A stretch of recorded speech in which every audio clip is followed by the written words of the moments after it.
भाग्य का लिखा कभी नहीं मिटता है। मित्रों, माता पार्वती ने एक बार भगवान शिव से मनुष्य के भाग्य को लेकर एक प्रश्न किया और कहा, हे प्रभु, मैं जानना चाहती हूँ कि क्या मनुष्य का भाग्य पहले से ही तय किया जाता है। दोस्तों, वीडियो शुरू करने से पहले मैं आपको बता दूं कि इसे देखने से ज्यादा सुनने में समझ आएगा, तो वीडियो को अंत तक जरूर सुने और कमेंट में हर हर महादेव जरूर लिखें। चलिए कथा में आगे बढ़ते हैं। तब मुस्कुराते हुए भगवान शिव बोले, हे देवी पार्वती, आपके प्रश्न का उत्तर देने से पूर्व मैं आपको एक कथा सुनाता हूं। आप इसे ध्यान से सुने। दोस्तों, भगवान शिव ही संसार के आदि और अनंत है। शिव के बिना मृत्यु भी अधूरी है, क्योंकि प्राणी के जीवन का अंतिम सत्य है मृत्यु, और मृत्यु के देवता है स्वयं भगवान शिव। दोस्तों, आप सभी से हमारा विनम्र निवेदन है कि आप इस कथा को ध्यानपूर्वक सुने, ताकि आपको जीवन के कुछ महत्वपूर्ण पहलू समझ में आ सके। भगवान शिव कहते हैं, हे देवी पार्वती, काल से कोई भी नहीं जीत पाया है। हर प्राणी को काल मेरी ही आज्ञा से ग्रस लेता है। मनुष्य के जीवन में समय, परिस्थिति और स्थान, इन तीनों की बड़ी भूमिका होती है। कई बार जो कुछ भी घटित होना होता है, उसी अनुरूप परिस्थितियां बनती जाती है, और जो होना होता है वो बस हो ही जाता है। हे देवी, एक समय की बात है, पृथ्वीलोक पर भागीरथ नाम के एक विख्यात राजा राज्य करते थे। वे बड़े ही धर्मात्मा, न्यायप्रिय, पराक्रमी, विद्वान, कुशल और प्रजा का पालन करने में दक्ष थे। राजा भागीरथ अपनी प्रजा को अपने पुत्रों की भांति प्रेम करते थे। प्रत्येक रात्रि वे वेश बदलकर नगर में भ्रमण करते थे, ताकि वे अपनी प्रजा की कुशलता और उनके दुखों को जान सके। एक दिन की बात है, राजा अपनी उसी रात्रिकालीन दिनचर्या के अनुसार वेश बदलकर नगर भ्रमण के लिए निकले। भ्रमण करते करते अमृत बेला का समय हो गया था। अब हल्का हल्का सवेरा होने लगा था। रात भर भ्रमण करने के कारण वे अब नगर की परिक्रमा वाले मार्ग से होकर निकल रहे थे। उसी मार्ग के दूसरी ओर एक घना जंगल आरंभ होता था। तभी उन्होंने देखा कि एक नौजवान लकड़हारा कंधे पर कुल्हाड़ी लिए जंगल में प्रवेश कर रहा है। वो एक ऊंचे वृक्ष पर चढ़कर लकड़ी काटने लगा। अचानक कहीं से एक भयानक रीछ यानी भालू दौड़ता हुआ वहां आ पहुंचा। ये देखकर राजा एक पेड़ के पीछे चुपचाप छिप गए। लेकिन राजा ने देखा कि वो रीछ भी उसी वृक्ष पर चढ़ने लगा, जिस पर वो नौजवान लकड़हारा लकड़ी काटने के लिए चढ़ा था। उस रीछ को पेड़ पर इतनी तेजी से चढ़ते हुए देखकर राजा आश्चर्यचकित रह गए। उन्होंने सोचा, ये कैसे संभव है? इतना भारी भरकम प्राणी वृक्ष पर कैसे चढ़ सकता है? क्योंकि सामान्य रीछ कभी वृक्ष पर नहीं चढ़ता, लेकिन ये तो किसी अद्भुत शक्ति से चढ़ रहा था। उधर जब उस नौजवान लकड़हारे ने रीछ को अपनी ओर तेजी से आता देखा, तो डर के मारे उसके हाथ पांव फूल गए। भय से कांपते हुए उसके हाथ से वृक्ष की टहनी छूट गई और वो धड़ाम से जमीन पर गिर पड़ा। जैसे ही वो गिरा, उसी क्षण उसके प्राण पखेरु उड़ गए। अब जब वो भयानक रीछ पेड़ से नीचे उतरा, तो अचानक वो देखते ही देखते एक सुंदर स्त्री का रूप धारण कर गया और पास ही स्थित एक कुएं के पास जाकर बैठ गया, मानो वो किसी का इंतजार कर रही हो। दोस्तों, राजा भागीरथ ये सब देखकर भीतर तक हिल गए थे। उन्हें अपनी आंखों पर विश्वास नहीं हो रहा था। उनकी सारी थकान, सारा आलस्य और नींद एक क्षण में उड़ गई, क्योंकि उन्होंने अपनी आंखों से देखा था कि कैसे वो भयानक प्राणी एक स्त्री में बदल गया। अब उनका मस्तिष्क अनेक प्रश्नों से घिर चुका था। राजा ने ठान लिया कि मैं इसका पीछा करूंगा और जानूंगा कि ये रहस्य क्या है। वे दूर खड़े होकर उस स्त्री पर दृष्टि टिकाए देख रहे थे कि अब वो क्या करती है। थोड़ी ही देर बाद राजा के 2 सिपाही जो रात्रि गश्त पर थे वहां से गुजर रहे थे। संजोग की बात ये थी कि वे दोनों सगे भाई थे। जब छोटे भाई की दृष्टि उस कुएं के पास बैठी स्त्री पर पड़ी, तो उसे देखते ही वो उसके रूप पर मोहित हो गया और वो बोला, भैया, वो जो सुंदर कन्या वहां बैठी है ना, उसे देखते ही मेरे हृदय में प्रेम जाग उठा है। मेरा मन कहता है कि वही मेरी योग्य वधू है। मैं उसी से विवाह करना चाहता हूं। बड़े भाई ने जब उसकी बात सुनी तो उसने भी कन्या की ओर देखा और वो भी उसी क्षण उसके सौंदर्य पर मोहित हो गया। और बड़ा भाई भी बोला, अरे छोटे, बड़े भाई के होते हुए तू कैसे विवाह कर सकता है? मैं तुझसे बड़ा हूं और मुझे भी उससे प्रेम हो गया है, इसलिए विवाह तो मैं ही करूंगा। तब छोटा भाई बोला, भैया, लेकिन पहले मैंने उसे देखा है, इसलिए विवाह का अधिकार मेरा है। अब दोनों भाई आपस में विवाद करने लगे। तभी बड़े भाई ने समझदारी दिखाते हुए कहा, हम व्यर्थ ही झगड़ रहे हैं, क्यों ना हम इस कन्या से ही पूछ ले कि वो हम दोनों में से किसे पसंद करती है। वो जिससे विवाह करना चाहे, हम दोनों उसे स्वीकार कर लेंगे। ये निर्णय लेकर दोनों भाई उस सुंदर कन्या के पास पहुंचे। बड़े भाई ने पूछा, हे सुंदरी, आप कौन हैं और यहाँ क्या कर रही है? तब उनके पूछने पर वो स्त्री मधुर स्वर में बोली, मेरा नाम रूपा है, मैं पास ही के गांव में रहती हूं। मैं अपने पति की तलाश में इस जंगल में भटक रही हूं। फिर छोटा भाई बोला, क्या हुआ? हमें बताओ, तुम्हारा पति कहाँ है? हम दोनों मिलकर उसकी खोज में तुम्हारी मदद करेंगे। तब रूपा ने हल्की सी मुस्कान के साथ शर्माते हुए कहा, अरे नहीं, अभी तो मैं कुंवारी हूं। मैं एक योग्य वर की तलाश में निकली हूं और इस संसार में मेरा कोई नहीं, एक मां थी, वो भी कुछ दिनों पहले चल बसी। इस पर छोटा भाई उत्साहित होकर बोला, वाह, कितना सुंदर संयोग है। हम दोनों भाई भी अविवाहित हैं। यदि तुम चाहो तो हम दोनों में से किसी एक से विवाह कर सकती हो। तब मुस्कुराते हुए उस लड़की ने कहा, मुझे तो आप दोनों ही पसंद हैं। आप ही तय कर लो कि मैं किसके साथ विवाह करूं। तब बड़े भाई ने कहा, हम दोनों भी इसी उलझन के साथ तुम्हारे पास आए हैं, अब क्या करें? तब लड़की बोली, तो ठीक है, इसका निर्णय मैं ही कर देती हूं। मैं तुम दोनों में से एक से विवाह करूंगी, लेकिन मेरी एक शर्त है। दोनों भाई एक साथ बोले, बोलो, हमें क्या करना है? तब वो कुंवारी लड़की बोली, तुम दोनों में से जो भी अधिक बहादुर और शक्तिशाली होगा, मैं उसी से विवाह करूंगी। दोस्तों, इतना सुनते ही दोनों भाई स्वयं को एक दूसरे से श्रेष्ठ और बलवान सिद्ध करने की इच्छा से आपस में युद्ध करने लगे। लड़ते लड़ते उन्होंने अपनी तलवारें निकाल ली और फिर छोटे भाई ने बड़े भाई के पेट में तलवार घुसेड़ दी और वही बड़े भाई ने भी पलटवार करते हुए छोटे भाई का गला काट दिया। इस प्रकार तड़प तड़प कर दोनों भाइयों ने अपने ही हाथों से प्राण गंवा दिए। तभी वो लड़की जोर से हंसने लगी और वहां से उठकर घने जंगल की ओर चल दी। वही दूसरी ओर राजा को एक और गहरा सदमा लगा। उन्होंने सोचा, इस स्त्री ने क्या कर दिया? ये तो कोई छलावा थी। अब ये आगे क्या करेगी? मुझे देखना चाहिए। ऐसा सोचकर राजा भी कुछ दूरी बनाकर गुप्त रूप से उसके पीछे चल दिए।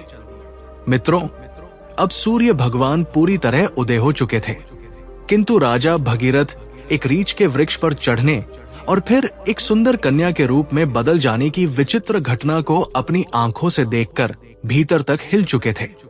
अब उन्हें न भूख का ध्यान था, न प्यास का, न ही राजपाट का। उन्हें तो केवल उस रहस्यमयी लड़की के विषय में जानने की तीव्र जिज्ञासा थी। राजा उस सुंदर स्त्री का पीछा करते हुए सावधानी पूर्वक लगभग 2 कोस दूर तक आ गए। अब आगे जो हुआ उसने राजा के आश्चर्य की सभी सीमाएं तोड़ दी, क्योंकि देखते ही देखते वही स्त्री अब फिर अपना रूप बदलकर एक जहरीले नाग में बदल गई और वो नाग बहुत तेजी से रेंगता हुआ आगे बढ़ने लगा। कुछ ही दूर एक नदी बह रही थी। वो नाग नदी किनारे पहुंचा और राजा की आंखों के सामने ही नदी में कूद पड़ा। नदी में एक नाव चल रही थी जिसमें 10-12 लोग सवार थे। वो नाग उसी नाव की ओर बढ़ा। राजा भगीरथ किनारे खड़े होकर ये सब देख रहे थे। नाग के नाव में कूदते ही उसमें अफरा तफरी मच गई। लोग डर के मारे अपनी जान बचाने के लिए नाव से पानी में कूदने लगे।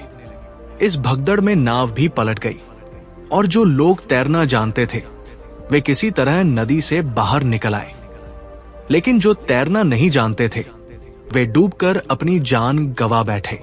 दोस्तों, थोड़ी ही देर बाद वो नाग नदी से बाहर निकला और किनारे किनारे आगे बढ़ने लगा। राजा भगीरथ उसका पीछा करते रहे। फिर कुछ दूर जाने पर राजा को एक और आश्चर्य हुआ। वो नाग अब एक बार फिर अपना रूप बदल चुका था। अब वो एक वृद्ध गरीब ब्राह्मण के वेश में था। राजा ने सोचा, इस रहस्यमय प्राणी के विषय में जानकारी लेने का यही उचित समय है, क्योंकि इस समय वो एक वृद्ध ब्राह्मण के रूप में था। इसलिए राजा ने सोचा, अब मुझे इससे कोई खतरा नहीं होगा, मैं इसके पास आसानी से पहुंच सकता हूं। यही सोचकर राजा शीघ्रता से उस रहस्यमयी ब्राह्मण की ओर बढ़ने लगे। राजा तो उसके छलावे और रहस्यमयी चालों का पहले से ही पीछा कर रहे थे। अब वो तेज कदमों से चलते हुए उस ब्राह्मण के पास पहुंचे। उन्होंने हाथ जोड़कर विनम्रता से प्रणाम किया। उस वृद्ध ब्राह्मण ने भी हाथ उठाकर अभिवादन स्वीकार किया और उन्हें आशीर्वाद दिया। तब राजा ने समीप जाकर पूछा, हे ब्राह्मण देव, आप कौन हैं? तब उस ब्राह्मण ने बड़े आश्चर्य के साथ उत्तर दिया, क्या तुम्हें दिखाई नहीं देता? मैं एक ब्राह्मण हूं और साथ ही एक वैद्य भी। अभी मुझे बहुत शीघ्रता से राजमहल पहुंचना है, क्योंकि वहां के राजा संकट में हैं और उन्हें एक कुशल वैद्य की आवश्यकता है। उस ब्राह्मण की बात सुनकर राजा स्तब्ध रह गए। उनका शरीर पसीने से भीग गया। अब उनका धैर्य टूटने लगा। दोस्तों, भगवान शिव माता पार्वती से कहते हैं, हे देवी, ऐसा क्यों न हो, क्योंकि हर मनुष्य अपनी मृत्यु से डरता है और जब मृत्यु ही उसके सामने खड़ी होकर उससे बात कर रही हो तो भय तो होगा ही। राजा अब अत्यंत डर चुके थे, किंतु उन्होंने साहस जुटाया और दृढ़ स्वर में बोले, हे विप्र, कुछ तो सत्य कहिए। ऐसे झूठ बोलना ब्राह्मण को शोभा नहीं देता। इसके लिए आपको दंड भी मिल सकता है, यहां तक कि सूली पर भी चढ़ाया जा सकता है। और हाँ, मैं आपको बताना चाहता हूं कि यहाँ के राजा मेरे मित्र हैं और वे पूर्णतः स्वस्थ हैं। ये सुनकर ब्राह्मण मंद मुस्कान के साथ बोला, मैं सब जानता हूं। तुम व्यर्थ मेरा समय नष्ट कर रहे हो। मैं जो भी हूं उससे तुम्हें क्या लेना देना? तुम अपने काम से काम रखो। राजा ने अब अपनी आवाज ऊंची करते हुए कहा, हे ब्राह्मण, आप पुनः असत्य बोल रहे हैं। आप ब्राह्मण नहीं हैं। आप वो नहीं हैं जो मुझे प्रतीत हो रहे हैं। जब तक मैं सच्चाई नहीं जान लेता तब तक मैं आपका पीछा नहीं छोड़ सकता। आपको सच बताना ही पड़ेगा। फिर से मंद मुस्कान के साथ वो ब्राह्मण बोला, हे युवक, मैं एक ब्राह्मण ही हूं। मुझे जाने दो, नहीं तो यहाँ के राजा की मृत्यु का कारण तुम बनोगे और इसका पछतावा तुम्हें जीवन भर रहेगा। ब्राह्मण के मुख से ऐसी बातें सुनकर राजा को क्रोध आ गया। उन्होंने अपनी गुप्त तलवार निकाल ली और बोले, अब आप झूठ नहीं बोल सकते। मैं तब से आपका पीछा कर रहा हूं जब आप ऋच का रूप धारण किए हुए थे। आपने उस युवक लकड़हारे को मार डाला, फिर एक सुंदर स्त्री बनकर 2 सिपाही भाइयों को एक दूसरे के हाथों मरवा दिया। फिर आप विशैला नाग बनकर नदी में कूदे और उस नाव पर चढ़ गए जिसमें कई यात्री सवार थे। आपकी दहशत के कारण भगदड़ मची, नाव पलट गई। जो तैरना जानते थे वे तो बच निकले, लेकिन बाकी सभी डूबकर मर गए। और अब आप वृद्ध ब्राह्मण का रूप धारण करके नई चाल चल रहे हैं। इसलिए हे ब्राह्मण, अब सत्य कहो, तुम कौन हो? राजा की तीखी बातें और तलवार की नोक देखकर भी वो ब्राह्मण शांत रहा और बोला, हे युवक, यदि मैं न बताऊं तो तुम क्या कर लोगे? राजा ने तलवार को उसके और निकट कर लिया और बोले, अब तुम परिणाम भुगतने के लिए तैयार हो जाओ, क्योंकि अब तुम कई लोगों की हत्या करने के दोषी हो। इसलिए तुम्हें राजदरबार में प्रस्तुत कर सूली पर चढ़ाया जाएगा। तुम नहीं जानते कि यह सम्राट भगीरथ का राज्य है, जो एक न्यायप्रिय और प्रजावत्सल राजा है। तुम यहां से जीवित वापस नहीं जा सकते। इसलिए तुम्हारी भलाई इसी में है कि अपने असली रूप में आओ और अपनी सच्चाई मुझे बताओ। दोस्तों, तब भगवान शिव कहते हैं, हे देवी पार्वती। राजा की ऐसी बातों को सुनकर वो वृद्ध ब्राह्मण जोर जोर से ठहाके लगाकर हंसने लगा और बोला, हे राजन, मैं जानता हूं कि ये नगरी सम्राट भगीरथ की है, जो एक महान प्रतापी और धर्मनिष्ठ राजा है, और मैं ये भी जानता हूं कि वो तुम ही हो, विश्व विख्यात सम्राट भगीरथ। किंतु अब तुम भी एक बात जान लो, तुम मुझे नहीं मार सकते, बल्कि एक दिन ऐसा आएगा जब मैं ही तुम्हें मरने के लिए विवश कर दूंगा। अब तो राजा के होश ही उड़ गए। ब्राह्मण की इस प्रकार की बात सुनकर राजा भगीरथ के हाथ से तलवार छूटकर नीचे गिर गई। वे हाथ जोड़कर चुप हो गए और मन ही मन सोचने लगे, जिसने इस रूप में भी मुझे पहचान लिया, वो कोई साधारण मानव तो हो ही नहीं सकता। तभी राजा विनम्र होकर बोले, हे ब्राह्मण, अब जब आपने मुझे पहचान ही लिया है तो कृपा करके ये भी बताएं कि आप वास्तव में कौन हैं। तब वो ब्राह्मण बोला, हे राजन, किसी ने सत्य ही कहा है कि संसार में 4 हट सबसे बलवान होते हैं, राजहट, बालहट, स्त्रीहट और योगहट। तुम राजा हो, इसलिए राजहट पर अड़े हो। अब तुम बिना मेरी सच्चाई जाने रह ही नहीं सकते, ये भी मैं जानता हूं। इसलिए अब ध्यान से सुनो, मैं कौन हूं और मैं तुम्हारी राजधानी में क्यों आया हूं। तब उस वृद्ध ब्राह्मण ने बताना आरंभ किया और कहा, हे राजन, अब तुम्हें मैं अपनी पहचान बताता हूं। मेरा नाम काल है। तुम जानते हो कि संसार में जितने भी प्राणी जन्म लेते हैं, उनकी मृत्यु निश्चित होती है। इसीलिए इस धरती को मृत्यु लोक कहा जाता है। जब कोई प्राणी माता के गर्भ में आता है तो उसी समय उसका भाग्य लिखा जाता है। नियति के अनुसार आत्मा शरीर में प्रवेश करती है और वह जीवित होता है। उसी क्षण उसकी मृत्यु का समय, स्थान और कारण भी विधाता द्वारा निश्चित कर दिया जाता है। जब किसी प्राणी की मृत्यु का समय आता है तो भगवान शिव ही धर्मराज को इसकी सूचना देते हैं, क्योंकि सभी प्राणियों की मृत्यु का निर्णय शिव जी के पास होता है। धर्मराज शिव जी से आज्ञा प्राप्त कर मुझे यानी काल को आदेश देते हैं कि अब जाओ और उस प्राणी के प्राण हर लो। तब मैं मृत्यु लोक में आता हूं। मुझे पहले से पता होता है कि किस प्राणी की कब, कहां और कैसे मृत्यु होगी। इसलिए मैं उस प्राणी को निश्चित समय पर, निश्चित स्थान पर पहुंचा देता हूं, वहां जहां उसकी मृत्यु सुनिश्चित हो। और जिस प्रकार उसकी मृत्यु विधाता ने लिखी होती है, मैं उसी प्रकार की परिस्थितियां और घटनाएं वहां उपस्थित कर देता हूं। इसलिए हे राजन, सुनो, उस लकड़हारे को मैंने नहीं मारा था। तब राजा ने आश्चर्य से पूछा, हे विप्र, आप ये कैसे कह सकते हैं? मैंने स्वयं अपनी आंखों से देखा है कि उस लकड़हारे की मृत्यु का कारण आप ही बने थे। तब ब्राह्मण यानी काल ने कहा, हाँ, कारण तो मैं ही बना था, लेकिन सांसारिक लोग तो यही समझते हैं कि लकड़हारा पेड़ से गिरकर मरा, जबकि वह तो मेरी योजना का हिस्सा था। उसकी मृत्यु पेड़ से गिरकर होनी निश्चित थी, इसलिए मुझे वो रूप धारण करना पड़ा। सोचो, अगर मैं असल में वृद्ध होता तो क्या कभी पेड़ पर चढ़ पाता? उसी तरह जो सिपाही मरे, उनकी मृत्यु एक दूसरे के हाथों होनी तय थी। इसलिए मुझे एक सुंदर स्त्री बनना पड़ा। फिर जो लोग नाव में डूबकर मरे, उनकी मृत्यु जल में डूबने से होनी निश्चित थी। इसलिए मैंने एक भयानक नाग का रूप धारण किया, जिससे वे सभी अपनी मृत्यु तक पहुंचे। हे राजन, अब आप समझ ही गए होंगे कि मैं कौन हूं और आपकी नगरी में क्यों आया हूं। समय, स्थान और परिस्थिति, ये तीनों ही एक प्राणी की मृत्यु में मुख्य भूमिका निभाते हैं। राजा गंभीर हो गए और बोले, हे विप्र, आपने मुझे जो ज्ञान दिया उसके लिए मैं आपका आभार व्यक्त करता हूं। लेकिन मेरे मन में एक और प्रश्न है। आपने थोड़ी देर पहले कहा था कि इस नगर के राजा की मृत्यु होने वाली है, किंतु मैं तो आपके सामने जीवित खड़ा हूं। तब काल मंद स्वर में बोले, हे राजन, मृत्यु तो हो चुकी है। वो मृत्यु तुम्हारे छोटे भाई चित्रांगद की थी, जो तुम्हारी अनुपस्थिति में राजगद्दी पर बैठा था।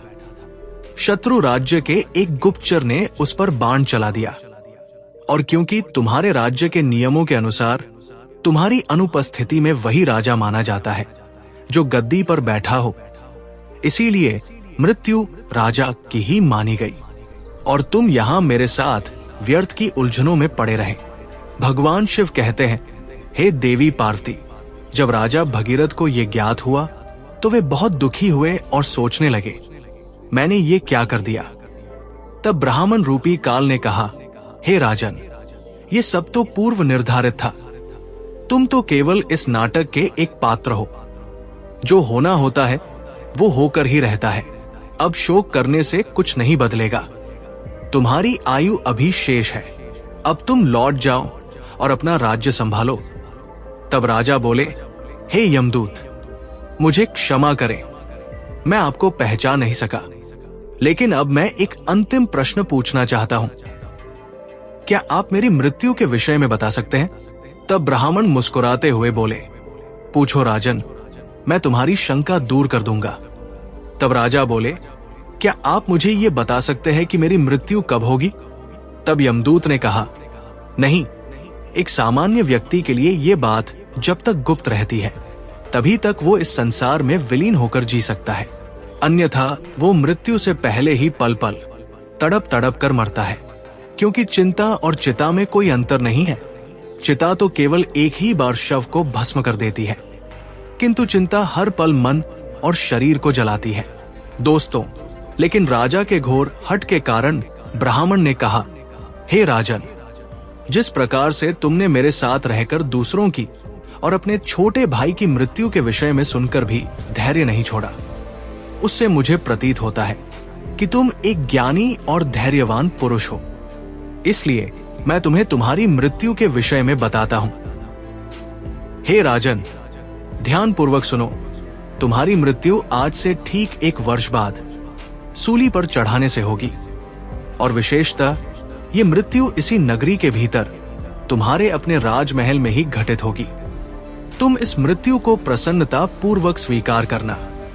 इतना कहकर वो ब्राह्मण एक चील का रूप धारण कर वहां से उड़ गया, और दूसरी ओर राजा अपने महल लौटकर अपने छोटे भाई चित्रांगद का अंतिम संस्कार करते हैं और राज्य कार्य को पुनः व्यवस्थित रूप से संभालने लगते हैं। धीरे धीरे वे यमदूत के साथ हुई सारी घटनाओं को भूलने लगते हैं। इसी तरह 6 महीने बीत जाते हैं। फिर एक रात अचानक राजा घबराकर नींद से उठ जाते हैं। उन्हें मृत्यु की आहट महसूस होने लगती है। इस पर भगवान शिव कहते हैं, हे देवी, मनुष्य चाहे जितना भी निडर क्यों न हो, परंतु जब उसे अपनी मृत्यु का पूर्वाभास हो जाए तो वो उससे बचने के लिए कोई न कोई उपाय अवश्य ही ढूंढ निकालता है। राजा ने भी ऐसा ही किया। अगली सुबह राजा दरबार में अपने मंत्रियों से कहते हैं, हे मंत्रियों, एक भविष्यवाणी के अनुसार आज से ठीक 6 महीने बाद मेरी मृत्यु मेरे ही महल में सूली पर चढ़ाने से होगी। अतः आप लोग कोई ऐसा उपाय खोजें जिससे ये मृत्यु टाली जा सके। कुछ समय बाद एक प्रमुख मंत्री ने सुझाव दिया, महाराज, यदि हम राज्य भर से सभी नुकीली वस्तुओं जैसे सूली, भाले, चाकू, कटार आदि का पूर्णतः बहिष्कार कर दें और उन्हें राजनगर से बाहर निकाल दें, तो शायद आपको सूली पर चढ़ाया ही न जा सके। मंत्री की ये सलाह राजा को और अन्य सभासदों को भी पसंद आती है और वे वैसा ही करते हैं। दोस्तों, राजा भगीरथ अब थोड़े शांत हो जाते हैं, किंतु मृत्यु का भय उनके भीतर अब भी जीवित रहता है। इस भय के कारण अब उन्हें नींद नहीं आती और वे मन को बहलाने के लिए नए नए शौक अपनाने लगते हैं। इसी तरह दिन बीतते हैं और वह दिन भी आ जाता है जिसके अगले दिन भविष्यवाणी के अनुसार राजा की मृत्यु होनी थी। अब राजा और भी अधिक व्याकुल हो जाते हैं। उन्हें समझ नहीं आता कि क्या करें। वे सोचते हैं, क्यों न आज की रात राजमहल से बाहर ही रहा जाए। हो सकता है यदि मैं महल में न रहूं तो भविष्यवाणी झूठी साबित हो जाए। ये सोचकर वे मध्यरात्रि में एक गरीब भिखारी का वेश धारण कर चुपचाप महल से निकल पड़ते हैं और नगर की गलियों में घूमने लगते हैं। अब कई दिनों की नींद न लेने के कारण वे थक जाते हैं। तभी वे एक घर में चुपचाप घुस जाते हैं। वो घर एक दर्जी का था, जो राजा और रानी के विशेष वस्त्र सिलने का कार्य करता था। राजा उस घर में चुपचाप एक कोने में जाकर सो गए। अब रात्रि का अंतिम प्रहर बीत रहा था। राजमहल में किसी को यह ज्ञात नहीं था कि राजा कहाँ है, क्योंकि कई दिनों से वे अपने कक्ष से बाहर नहीं निकले थे। सब यही समझ रहे थे कि महाराज अभी भी अपने कक्ष में ही विश्राम कर रहे हैं। उधर उस दर्जी के घर में कुछ चोर आते हैं और राजा रानी के लिए सिल रहे बहुमूल्य राजसी वस्त्र चुराकर भाग जाते हैं। जब अगली सुबह दर्जी को यह घटना पता चलती है तो वो घर के कोने में सो रहे उस व्यक्ति को, जो कि राजा थे किंतु भिखारी के वेश में थे, चोर समझ बैठता है। बिना पहचाने वो राजा को बांधकर सीधे राज दरबार में ले जाता है। अब राजमहल में राजा भगीरथ का पुत्र, जो अब युवावस्था में है, पिता की अनुपस्थिति में राज्य गद्दी पर बैठा था। उसने बिना जांच पड़ताल किए उस भिखारी को चोर मानकर सिपाहियों को आदेश दिया कि इसे सूली पर चढ़ा दो। ये सुनकर राजा चौंक कर उठ बैठते हैं। चारों ओर का वातावरण देखकर उन्हें समझ आ जाता है कि वे स्वयं ही अपने पुत्र के द्वारा दिए गए मृत्यु के आदेश में फंस चुके हैं। ये वो दिन था जिसकी भविष्यवाणी 1 वर्ष पहले ब्राह्मण ने की थी। राजा ने तुरंत दरबार में अपने मंत्रियों को सारा वृत्तांत बताया और कहा, हे मंत्रीगण, हम एक धर्म संकट में हैं। न तो मैं अपने पुत्र के आदेश का अपमान करना चाहता हूं और न ही मृत्यु का वरण करना चाहता हूं। अब आप ही कोई उपाय बताइए। तब महामंत्री ने उस दर्जी को बुलाया और सभा को संबोधित करते हुए कहा, राजन, आपके आदेश की मर्यादा बनी रहे और महाराज के प्राण भी सुरक्षित रहें। इसके लिए हम इन्हें सूली के स्थान पर एक सुई की नोक पर बैठा देते हैं। इससे आदेश की पूर्ति भी होगी और किसी की मृत्यु भी नहीं होगी। ये बात सभी को उचित लगी। समय के अनुसार राजा को सुई की नोक पर बैठाया गया, परंतु होनी को कुछ और ही मंजूर था। जैसे ही राजा सुई की नोक पर बैठे, वो सुई उनकी पीठ में चुभ गई। रक्त बहने लगा और वैद्य बुलाए गए, पर तब तक बहुत देर हो चुकी थी।